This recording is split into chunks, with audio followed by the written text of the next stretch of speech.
തിരുവനന്തപുരത്ത് ഓടകൾ കാൽനട യാത്രക്കാർക്കും ജനങ്ങൾക്കും എത്രമാത്രം ബുദ്ധിമുട്ടുണ്ടാക്കുന്നുണ്ട് എന്നറിയാൻ ഒരു യാത്ര പോവുകയാണ്. ഒട്ടേറെ പ്രശ്നങ്ങളുണ്ടാകും. അതുകൊണ്ട് തന്നെ മനുഷ്യസാധ്യമായി അതെല്ലാം കണ്ടെത്തുക പ്രയാസമാണ്. അതിനാൽ ഞങ്ങൾ ഒരാളുടെ സഹായം തേടുകയാണ്. AI ഓമനക്കുട്ടൻ. ഓമനക്കുട്ട എവിടെ എത്തി? വഞ്ചൂരിലുണ്ട്. ഇവിടെ നടപ്പാതയിലൂടെ നടന്നാൽ അഴുക്കുവെള്ളത്തിൽ വീഴും. റോഡ് സ്മാർട്ടാക്കിയപ്പോൾ ഓട സ്മാർട്ടാക്കാൻ വിട്ടുപോയെന്ന് തോന്നുന്നു.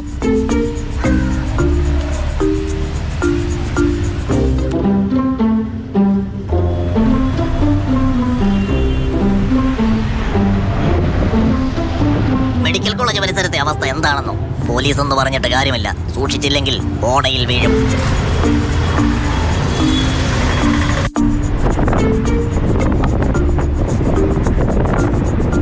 എന്താ മുന്നോട്ട് പോകാത്ത? എന്തെങ്കിലും പ്രശ്നമുണ്ടോ?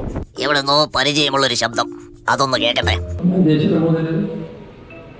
ഇങ്ങോട്ട് പാഠശാല വരെ യാത്ര ചെയ്യുന്ന ഏതൊരാളും യാത്ര ചെയ്യുമ്പോൾ മനസ്സിന് വല്ലാത്തൊരു കുളിർമയിൽ അനുഭവപ്പെടുന്നത്. ആ ശബ്ദം ഇടയ്ക്ക് കേൾക്കുന്നതാ. കേട്ടല്ലോ. ഇനി അടുത്ത സ്ഥലത്തേക്ക് വിട്ടോ.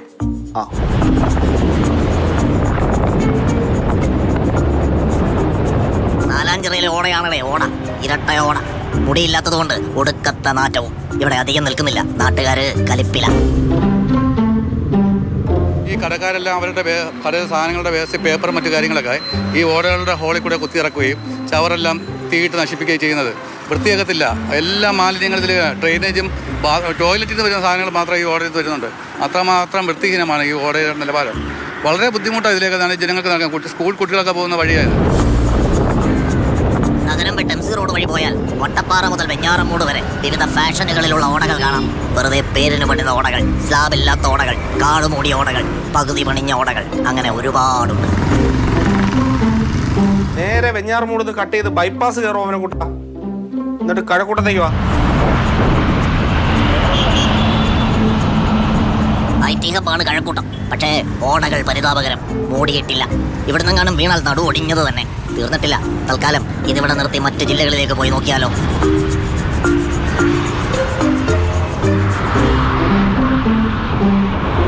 വേണ്ട, അവിടങ്ങളിലെ കാര്യങ്ങൾ അതാത് ജില്ലകളിലെ റിപ്പോർട്ടർമാർ നോക്കിക്കോളും. നീ തിരിച്ചു വാ. ഞങ്ങൾ പറഞ്ഞു, ജനങ്ങൾ പറഞ്ഞു, അവസാനം ഓമനക്കുട്ടം വരെ പറഞ്ഞു. ഇനിയെങ്കിലും നന്നായിക്കൂടെ? അല്ല, നന്നാക്കിക്കൂടേന്ന്. അതെ. സജീവ്കുമാറിനൊപ്പം AK സ്റ്റെഫിൻ, മാതൃഭൂമി ന്യൂസ്, തിരുവനന്തപുരം.